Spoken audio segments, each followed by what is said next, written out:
Hello guys, ayan mga kabengs, ayan po ang ating bulang lang na patani, kadyos at papaya.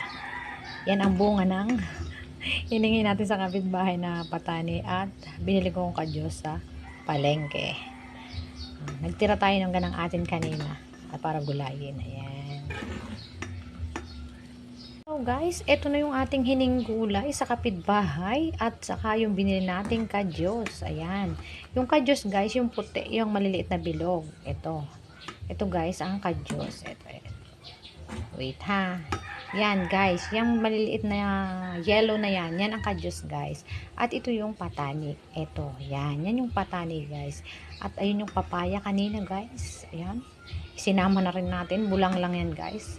Kasama lang yan ay kamatis, bawang, pamenta at asin. Yan. Luto na natin yan. Lutuin natin yan guys hanggang maluto na ang papaya. Kasi luto na yung mga buto-buto. Yung buto. Yung butong ganyan. Yung kadyos at saka patani. Luto na yan guys. Ang lulutuin na lang natin ay etong papaya. Yan. Yan. Lutuin na natin yan guys. Para sa ating tananghalian. Yan. Thank you for watching. Don't skip my ads. Bye-bye. Yan. Kain tayo guys. Ito na. Hello guys. Ayan. Ito guys. Ito na. Alay na. Ang ating hininging patane. Ayan. Ito yung patane. Ayan. Ari nga pala yung kadyos. Ari yung pino. Yung bilog. Yan yung bilog. Wait. Yan yung bilog. Madilaw.